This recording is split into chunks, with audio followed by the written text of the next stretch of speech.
Hi అండి, welcome to Bhargavi's kitchen. నేను మీ భార్గవి. ఈరోజు మన రెసిపీ నాటుకోడి కూర రాగి సంకటి.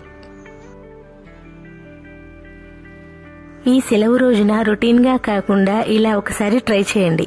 ఈ రెసిపీస్ రుచితో పాటు ఆరోగ్యాన్ని ఇస్తాయి. దీనికోసం ముందుగా స్టవ్ పైన కడాయి పెట్టి 6 టేబుల్ స్పూన్స్ ఆయిల్ వేసుకోవాలి. మనకు నాన్ వెజ్ కర్రీస్లో ఆయిల్ ఎక్కువగా ఉంటేనే టేస్టీగా ఉంటాయి. ఆయిల్ వేడయ్యాక హోల్ గరం మసాలా వేసుకోవాలి. ఈ హోల్ గరం మసాలాని ఒక 2 నిమిషాల పాటు ఆయిల్లో చక్కగా వేయించుకోవాలి.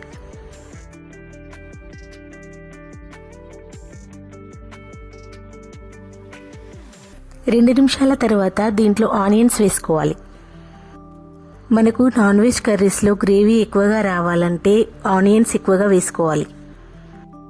ఈ ఆనియన్స్ అన్ని గోల్డెన్ బ్రౌన్ కలర్ వచ్చే వరకు కూడా చక్కగా వేయించుకోవాలి.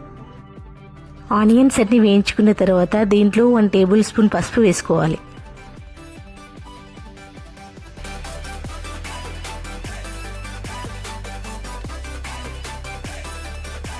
అలాగే 2 టేబుల్ స్పూన్ల అల్లం వెల్లుల్లి వేసుకోవాలి. మనకు నాన్ వెజ్ కర్రీస్లో అల్లం వెల్లుల్లి పేస్ట్ ఎక్కువగా వేసుకుంటే నీచు వాసన రాకుండా ఉంటుంది. పసుపు అల్లం వేసుకున్న తర్వాత మరొక 2 నిమిషాల పాటు దీన్ని కుక్ చేసుకోవాలి. 2 నిమిషాల తర్వాత దీంట్లో చికెన్ యాడ్ చేసుకోవాలండి. చికెన్ యాడ్ చేసుకున్న తర్వాత అంతా ఒకసారి కలుపుకొని మూత పెట్టేసి ఒక 10 నిమిషాల పాటు ఉడికించుకోవాలి. నాటుకోడి ఉడికించడానికి కాస్త ఎక్కువ టైం పడుతుంది. కుక్కర్లో కూడా వేసుకోవచ్చు, కానీ ముక్క కాస్త మెత్తగా అయిపోతుంది. కలుపుకున్న తర్వాత మూత పెట్టేసి దీన్ని ఒక 10 నిమిషాల పాటు చక్కగా కుక్ చేసుకోవాలండి.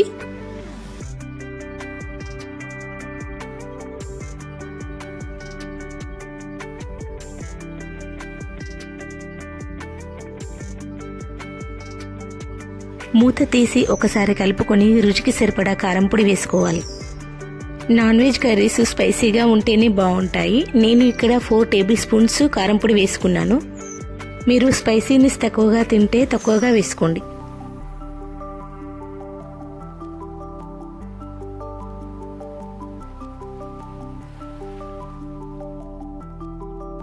కారం పొడి వేసుకున్నాక అంతా ఒకసారి కలుపుకొని మూత పెట్టేసి మరొక 10 నిమిషాల పాటు దీన్ని చక్కగా ఉడికించుకోవాలి.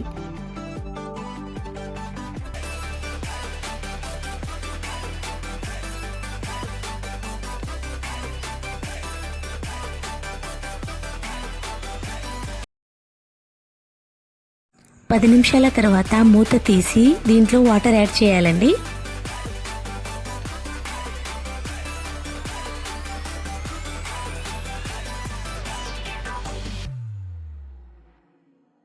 నీళ్లు వేసుకున్న తర్వాత అంతా ఒకసారి కలుపుకొని మూత పెట్టేసి మరొక 10 నిమిషాల పాటు దీన్ని చక్కగా ఉడకనివ్వాలి.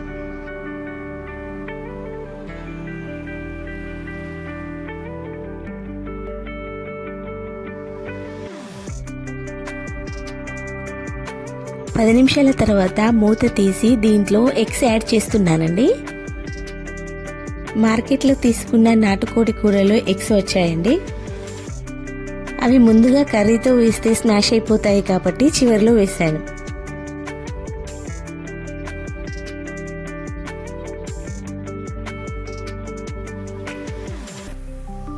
దీంట్లో 1 table spoon garam masala add చేస్తున్నాను.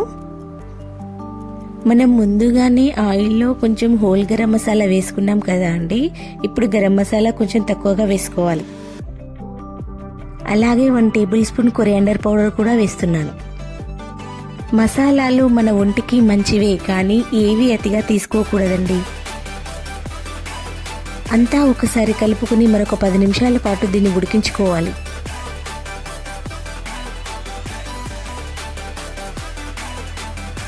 పది నిమిషాల తర్వాత రుచికి సరిపడా సాల్ట్ వేసుకోవాలి. అలాగే కాస్త కొత్తిమీర వేసుకోవాలి. చివరిలో కొత్తిమీర వేసినప్పుడు వచ్చే స్మెల్ చాలా బాగుంటుంది కదా అండి. గుమగుమలాడే వాసనే కాదండి, ఈ కొత్తిమీరలో ఎన్నో ఆరోగ్య ప్రయోజనాలున్నాయి. గ్యాస్, కడుపు ఉబ్బరం, జీర్ణ వ్యవస్థల వంటి సమస్యలను తగ్గిస్తుంది. అంతా ఒకసారి కలుపుకుని మూత పెట్టేసి మరొక 5 నిమిషాల పాటు దీన్ని చక్కగా కుక్ చేసుకోవాలి. ఇప్పుడు రాగి సంకటి వండుకుందాం. స్టవ్ పైన కడాయి పెట్టి 4 కప్స్ వాటర్ వేసుకుంటున్నాను. నేను ఇక్కడ రాగి సంకటి 1 కప్ తీసుకుంటున్నానండి. దాన్ని ఉడికించడానికి సరిపడా నీళ్లు వేడి చేసుకుందాం. ఈ రాగులను మనము తీసుకోవడం వలన ఎన్నో ఆరోగ్య ప్రయోజనాలు ఉన్నాయండి. ఈ రాగులను మనం ఆహారంగా తీసుకోవడం వలన ఐరన్ లోపం తగ్గుతుందండి. నీళ్లు వేడయ్యాయండి. ఇప్పుడు రాగి పిండిని దీంట్లో కొంచెం కొంచెంగా వేసుకుంటూ కలుపుకోవాలండి. ఎందుకంటే ఇది వేడి నీళ్లలో పడగానే ఉండలుండలుగా తయారవుతుంది. మనం వెంటనే కలపడం వలన ఉండలు కట్టకుండా ఉంటుంది. ఇప్పుడు ముందుగా వేసుకున్న పిండిని కలుపుకున్నాం కదా అండి, రిమైనింగ్ పిండిని కూడా వేసుకుని ఇలాగే ఉండలు లేకుండా కలుపుకోవాలి. ఈ రాగి పిండిని రాగి జావ కానీ, రాగి ఉప్మా కానీ, రాగి చపాతీగా కానీ తీసుకోవచ్చండి.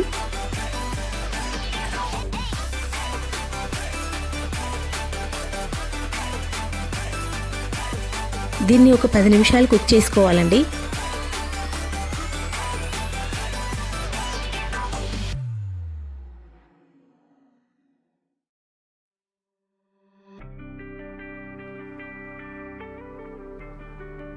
పది నిమిషాలు కుక్ చేసుకున్న తర్వాత దీంట్లో 1 కప్ రైస్ని యాడ్ చేయాలండి.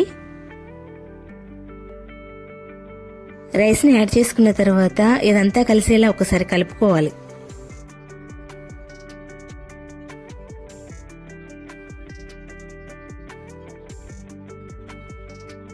ఈ రాగి అన్నం కలిసేలా నేను ఇక్కడ పప్పు గుత్తితో కలుపుతున్నానండి.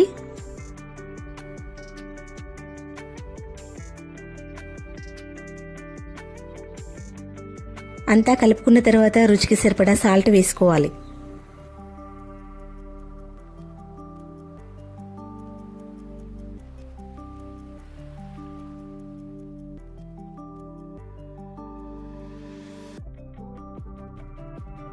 సాల్ట్ వేసుకున్న తర్వాత అంతా ఒకసారి కలుపుకుని మరొక 5 నిమిషాల పాటు దీన్ని కుక్ చేసుకోవాలి.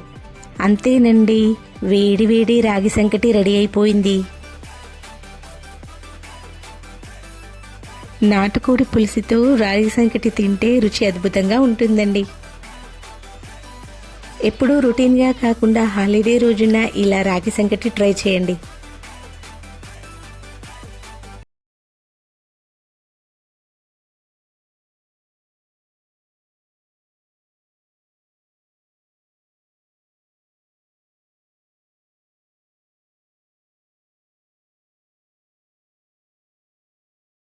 ఈ వీడియో కనుక మీకు నచ్చినట్లయితే లైక్ చేయండి, సబ్స్క్రైబ్ చేయండి. నేను మరిన్ని వీడియోలు చేయడానికి సపోర్ట్ చేయండి. Thank you for watching.